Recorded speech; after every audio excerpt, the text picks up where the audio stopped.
I'm very opportune, happy, and feel blessed.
Thank you very much, Webis, for inviting me on the program today. My name is, I'm coming to you from New York City on behalf of the Advisory Council of the Nucleotide Associations in America.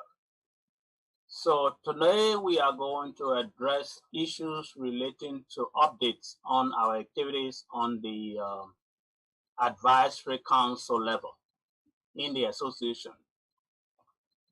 Mr. President, let us start with the,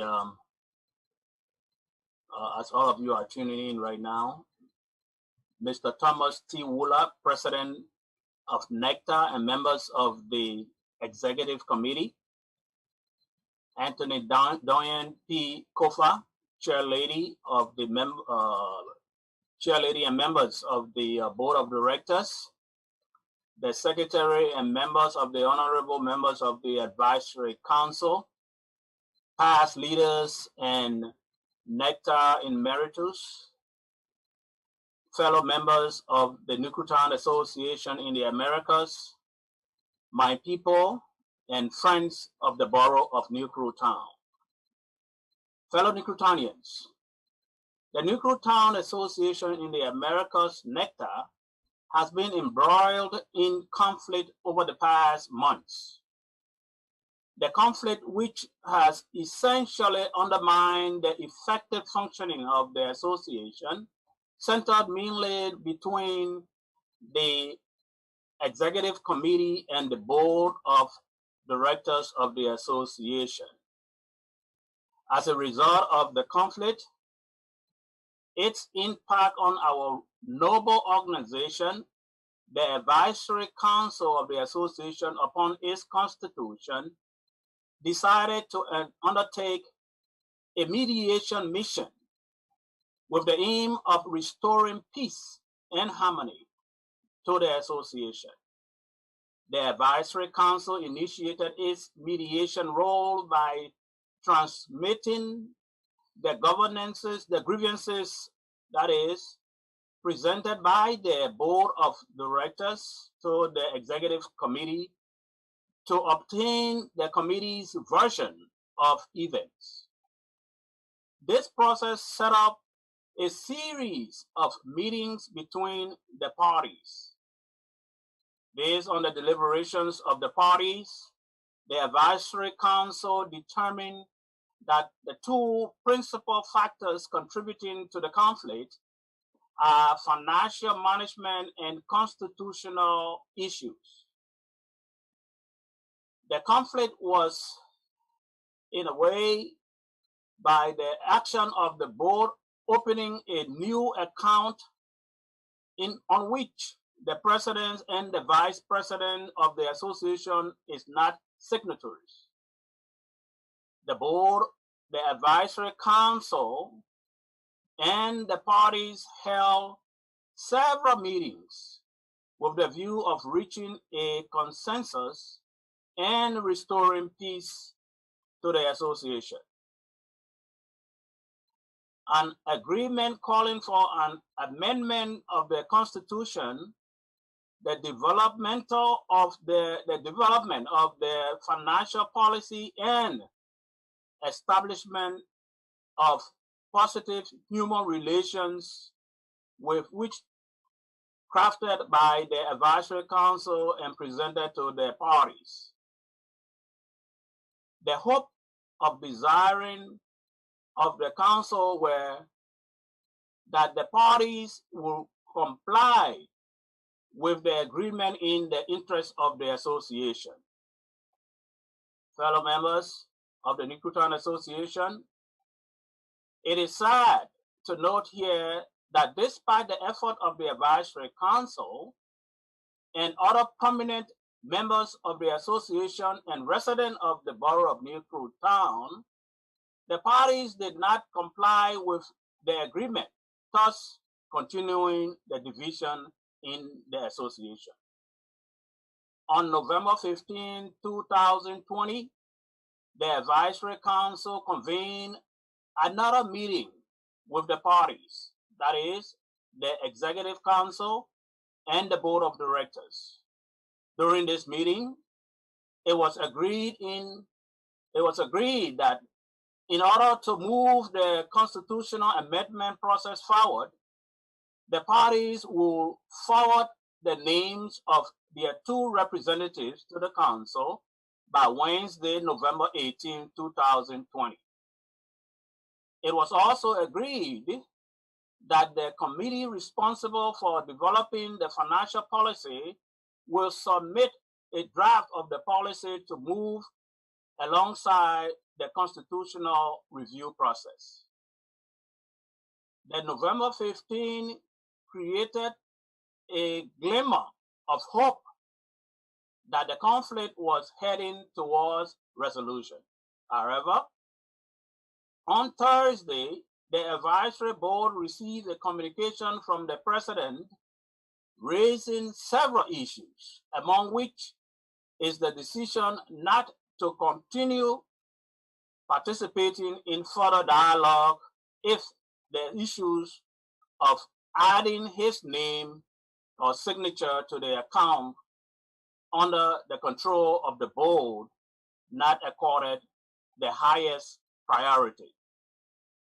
The president also indicated that in this instance, the executive committee may use court action to achieve its goal. Fellow Nicotonians, we seize this opportunity to provide you this update because you are the owners of the association. Despite the advisory council's efforts to bring peace to the association, your participation and direction your decision making is also crucial in achieving this shared goal. In conclusion, the council remains convinced that the two main sources of the conflict are: one, constitutional issues, which are manifested in the lack of certain constitutional provisions; two, human relations and behavior. The report also touched on the unwholesome situation of the finances of the association. Funds were transferred to a new account by the Financial Secretary, Mr. Nathaniel Kuhn, and the board chairperson, Madam Doyen Kofa, without the knowledge and consent of the President, Thomas T. Wooler. Further, the council further observed that the current crisis within the NECTA can be attributed to the failure of its leadership and some members to recognize the necessity of mutually respectful relationship, interactions, and cooperations between and in the management of this important association. Consequently, the council recommended the following. Following the recommendation include review of the Constitution of NECTA to conform with nonprofit laws of the state of Pennsylvania in which NECTA is incorporated. A strong financial policy be established in conjunction with the Constitution for strict financial and accounting practices. That the board and the executive committee consider urgent, relevant, and significant leadership training and training programs through webinars or Zoom to enhance the leadership and operational activities of the association. My fellow Nicotonians, in the spirit of lasting peace, unity, and reconciliation, we call on President Thomas T. Wooler and the Executive Committee, Chair Lady Anthony Doyen P. Kofa, and members of the Board of Directors to put aside their differences and seek to recommit themselves to the terms of collaboration and re-engagement to the peace and harmony that need to prevail in NECTA. I thank you.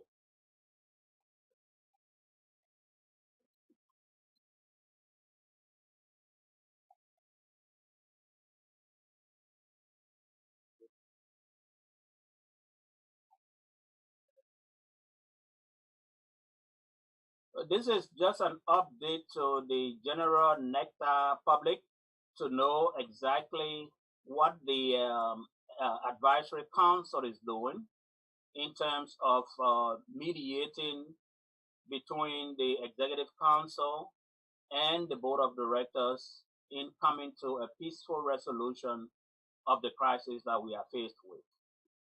We are looking forward to engaging the general membership of NECTA to solicit their own views on the way forward. At today's statement, it is just an update. As we go by, we will be updating members of the Nuclear Association and the general nuclear public of the situation within the Nuclear Association. Thank you.